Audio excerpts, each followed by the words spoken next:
A humanidade é cheia de mistérios desde o início dos tempos, com ascensão e destruição de civilizações e impérios desde os primórdios. Mas na história recente da humanidade, há menos de 30 anos, levando em consideração a data deste vídeo, viu-se o fim de uma cidade com incríveis histórias, muitas famílias, até mesmo cenas de filmes de luta. Hoje você irá conhecer a história da cidade murada de Kulum, que no seu auge chegou a ter mais de 50 mil moradores, sendo naquela época o território mais densamente povoado do mundo, com um espaço de apenas 2 hectares, pouco mais de 20 mil metros quadrados, o que é equivalente a 2 campos de futebol. Bem-vindo ao canal Janela Oculta, seu canal de curiosidades, entretenimento e informação sobre acontecimentos da história, da humanidade e do universo. Sente-se, pegue uma pipoca, um lanche, um almoço ou seu jantar, fique confortável e venha conhecer a fundo as entranhas dessa cidade misteriosa. Mas antes, deixe seu like, se inscreva no canal, ative as notificações e, se gostar, compartilhe com seus amigos. Seja bem-vindo ao canal Janela Oculta.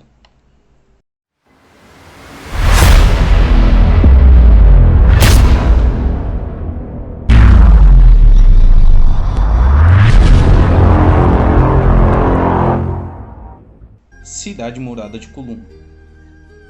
A cidade murada de Kulum teve sua origem datada da dinastia Shon. Criada como um posto avançado para supervisionar o comércio de sal, por centenas de anos poucas mudanças foram feitas. O território se tornou uma cidade de pescadores, onde o comércio era basicamente baseado em pesca e sal. Até o século XIX, mais precisamente no ano de 1842, a ilha de Hong Kong foi cedida aos britânicos através do Tratado de Nanjing. Então as autoridades Qing melhoraram as fortificações para governar a área e monitorar os britânicos. E em 1898, a Convenção para a Extensão do Território de Hong Kong atribuiu outras partes de Hong Kong aos britânicos por 99 anos. O domínio dos britânicos se estendeu e a China foi obrigada a ceder a eles os chamados territórios novos de Hong Kong, o que incluía 235 ilhas vizinhas. Mas, no entanto, isso excluiu a cidade de Kulum, que era habitada por cerca de 700 pessoas. A China foi autorizada a manter funcionários lá, desde que não interferisse na defesa de Hong Kong britânica.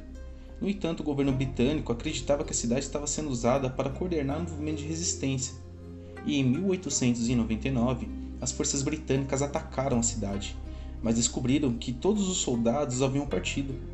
Em 1912, o domínio da dinastia Qing terminou e a cidade foi deixada para os britânicos, que pouco fizeram com ela nas décadas seguintes.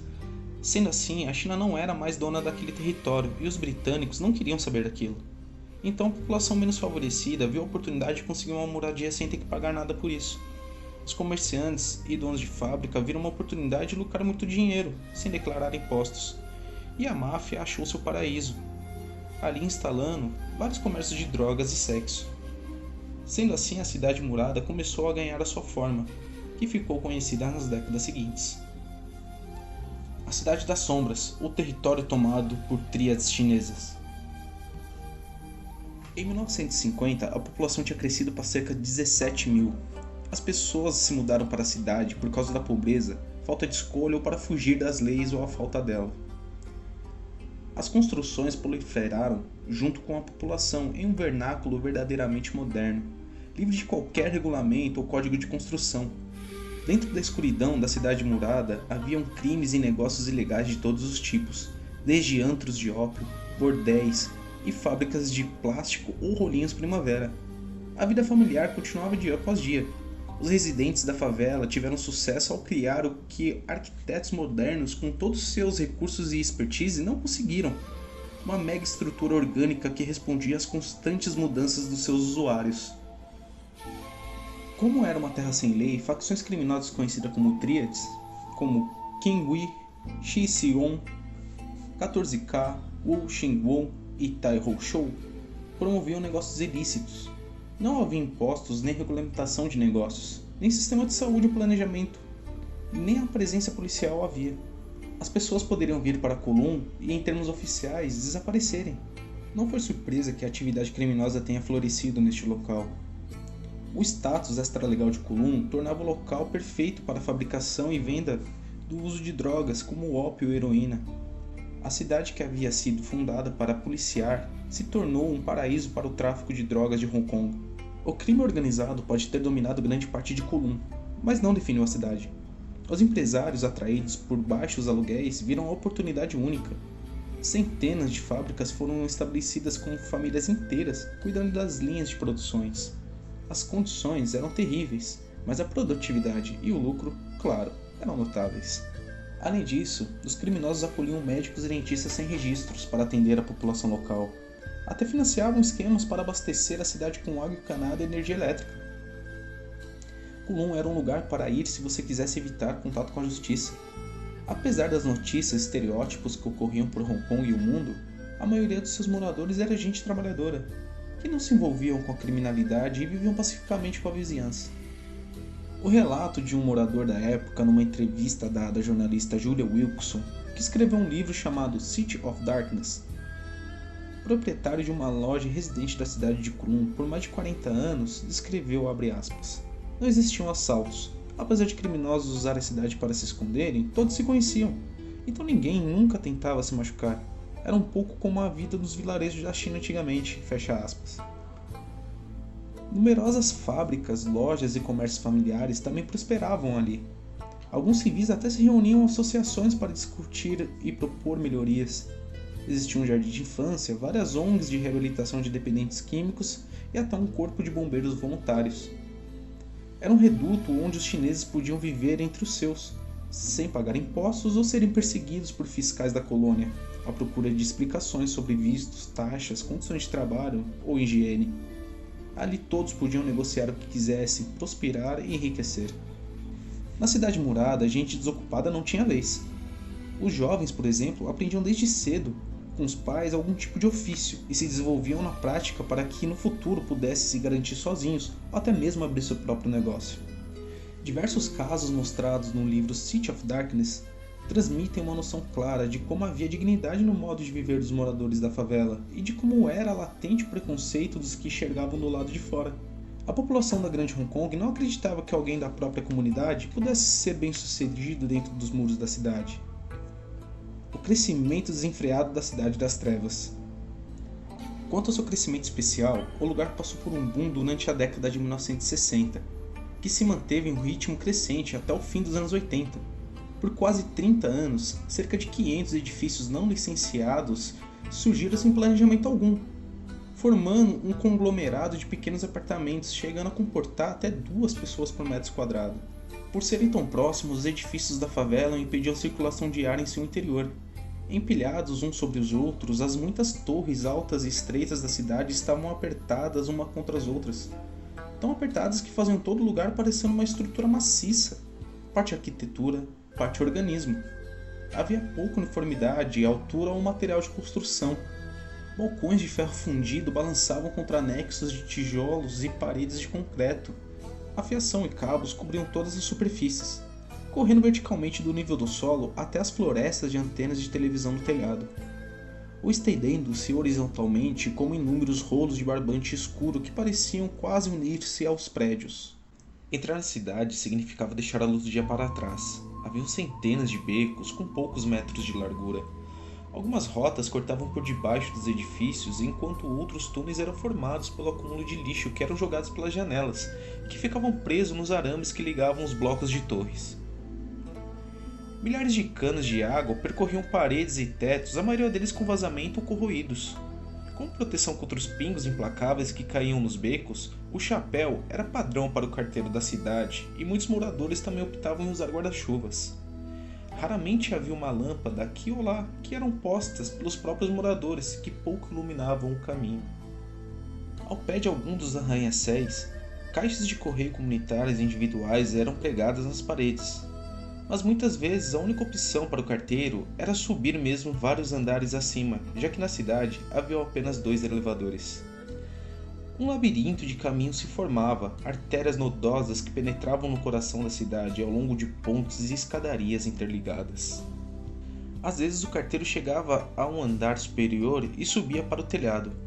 Passarelas e escadas de metal enferrujavam permitiam que ele se movesse rapidamente de um prédio ao outro, antes de cair de volta à completa escuridão.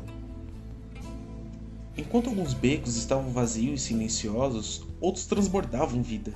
Centenas de fábricas produziam de tudo, de bolos de peixe a bolas de golfe. Corredores inteiros eram revestidos com um pó fino de farinha usado para fazer macarrão. Cheiros acres e químicos enchiam as ruas que ficavam ao lado de fábricas de metal e plástico. Médicos e dentistas sem licença se aglomeravam com letreiros elétricos pendurados sobre suas instalações para anunciar os seus serviços. Muitos pacientes vinham de fora da cidade felizes em pagar taxas baratas em troca de não fazer perguntas. Lojas e barracas de comida estavam espalhadas ao longo de ruelas e becos. Para os aventureiros, carne de cachorro e de cobra era a especialidade da casa. Movendo-se mais fundo, longos corredores ofereciam vislumbres de salas cheias de fumaça. O clique incessante de peças de mahjong ecoava pelas paredes.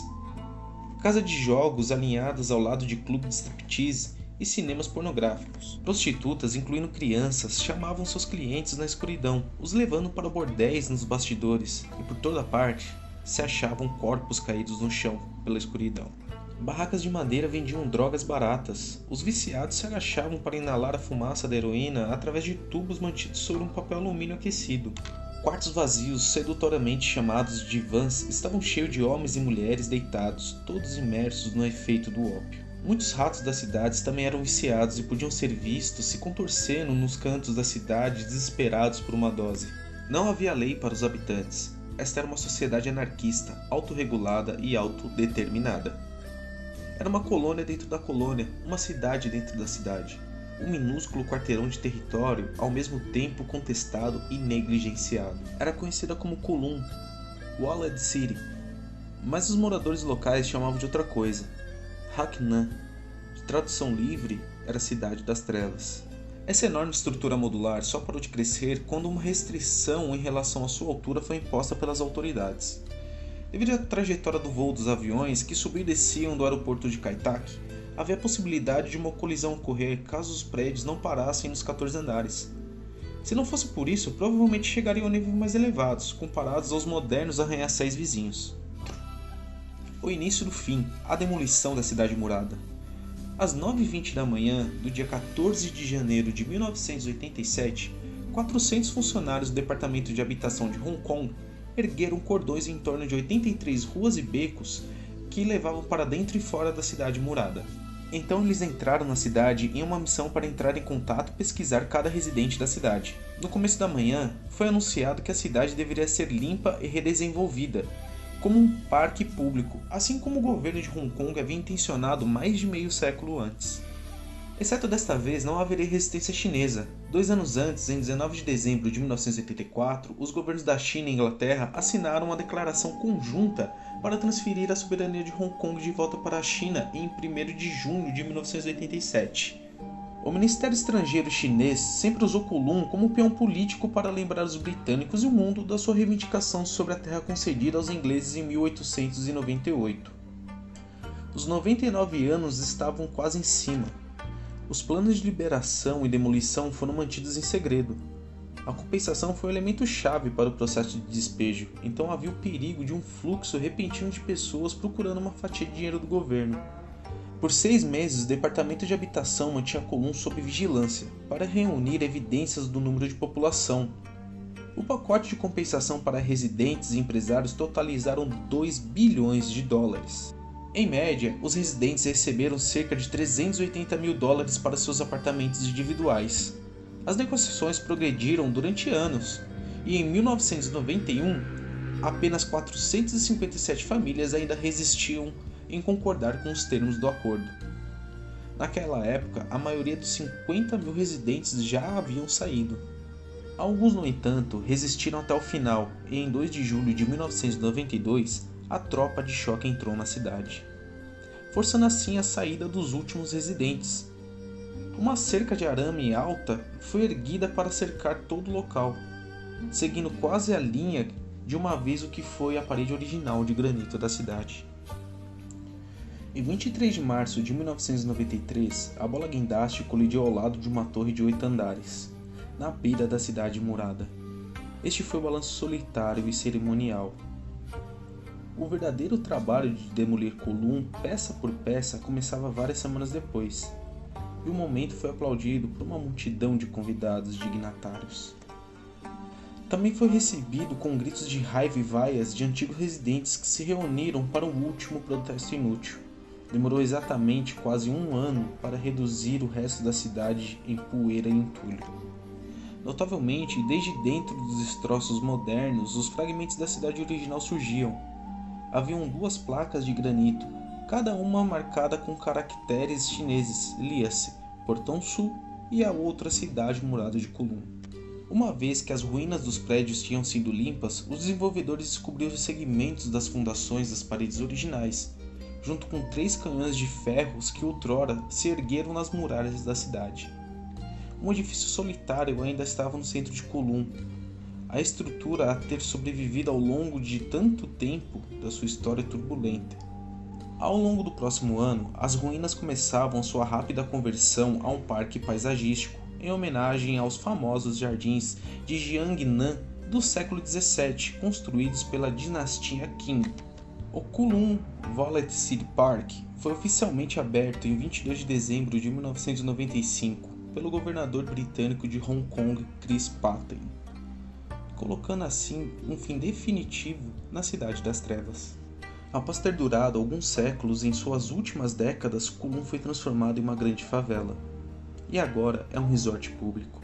Esta é a história da ascensão e a queda de Kulum, que nasceu de uma peculiaridade da história e transcendeu por centenas de anos e inúmeras gerações, ficando assim eternamente marcada na história. Nem só de lixo viveu Kulum. A Cidade Murada, muitas vezes chamada de favela, Cidade das Sombras ou Cidade das Trevas, foi local de gravação de filmes e documentários. Escritores e fotógrafos que registraram o lugar contam suas histórias e mantêm viva a memória que ainda pulsa na mente de muitos chineses que vivem e nasceram, cresceram dentro dos seus muros e seus arredores. Aqui vão algumas curiosidades. O livro citado neste vídeo, City of Darkness, um livro muito procurado e lançado em 1º de outubro de 1993, com mais de 93% de aprovação, com relatos de histórias dos moradores na época e incríveis imagens que você consegue achar por uma bagatela de R$4.000. Ou você pode comprar uma versão lançada em 2014, que é bem mais barata, custando em torno de R$1.000. Esse segundo é bem mais completo, com mais imagens e relatos não publicados no anterior, porém ambos são itens de colecionador. O jogo lançado no final de 2022, chamado Stray, onde o jogador controla um gatinho que acompanha um robô, percorre uma cidade totalmente baseada nas entranhas de Kulum, porém numa versão que no lugar de humanos, o jogador interage com robôs.